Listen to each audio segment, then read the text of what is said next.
more often than not, when you're working with a person that has sustained a brain injury, you're going to get asked by either the person themselves or by that person's family, friends, loved ones, and support system, how bad is it?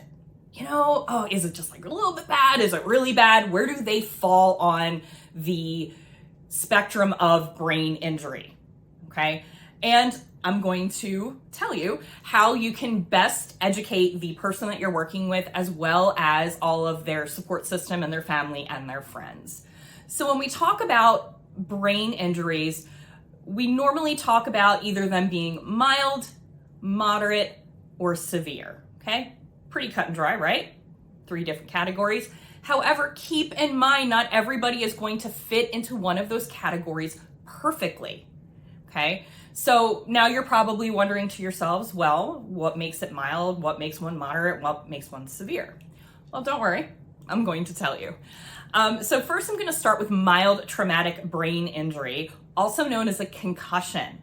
Okay. It's very, very important that when you are conducting that education with the person and their families, that, you just don't say, oh, it was only a concussion. Make sure you're using the term mild traumatic brain injury. So that way everybody is on the same page and they can really understand that, hey, it was more than just bumping your head.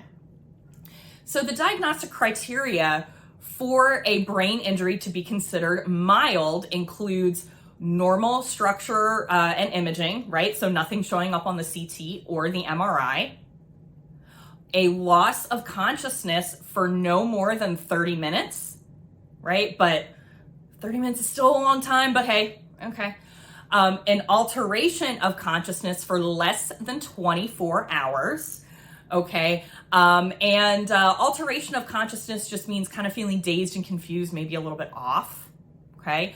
And a Glasgow Coma Scale score between 13 and 15. Now remember that Glasgow Coma Scale is a quick assessment utilized to look at eye opening, motor response, and verbal response, okay? It's just like a real quick, screen to see kind of where that person is. And it's most often utilized by emergency medical personnel in the field, or where the injury or where the accident, whatever you want to call it, occurred, okay? Next up in our diagnostic criteria, we have our moderate injuries. And with our moderate brain injuries, they could have normal or abnormal imaging, right? Gosh, I don't love those gray areas, but hey, we all need to kind of work with what we're at. So normal or abnormal imaging, meaning their CAT scan or their MRI may look perfectly fine, or there may be some indication that there's something else going on in there, but not necessarily, okay? Not necessarily. There can be an alteration of consciousness for more than 24 hours, right? Meaning they're dazed and confused. A loss of consciousness for no more than 24 hours, okay? Meaning, they're kind of what that term, out cold, right? They get knocked out cold, okay? So that would be a loss of consciousness. And then a Glasgow Coma Scale score between 9 and 12, okay? Remember, the lowest you can get on the Glasgow Coma Scale is a 3, the highest is a 15. And in order for a brain injury to be considered moderate, you would score normally between a 9 and a 12, okay? And lastly, we have our severe injuries. So with our severe brain injuries, they may have normal or abnormal, again, structural imaging, but more often than not, you're going to see something on that MRI or on that CT indicating that there is a little bit of a bigger problem. There is going to be no alteration of consciousness because this person is going to have a loss of consciousness for more than 24 hours. Okay, so alteration of consciousness is taken out of the fold here, because in order for the brain injury to be considered severe, they're going to have a loss of consciousness for more than 24 hours, okay? And lastly, they'll have a Glasgow Coma Scale score between 3 and 8, okay? So again, remember, the lowest you can get on that Glasgow Coma Scale is a 3, the highest is a 15. And in order for an injury to be considered severe, you would score between a 3 and an 8.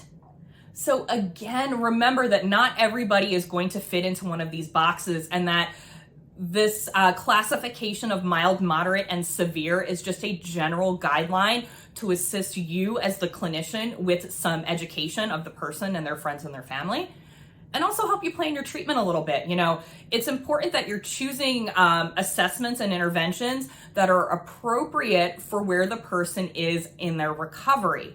You're not going to do a higher level cognitive assessment of executive functioning on somebody with a severe brain injury who is just coming out of a coma. So, you need to know these things so that way you can tailor your assessment and your treatment to meet that person where they are at in their recovery and not where you think they should be, right? This is all about the person who sustained the injury and their recovery. We, as the clinicians, need to select instruments and interventions and assessment tools, whatever you want to call them, that are most appropriate for them where they're at in their recovery.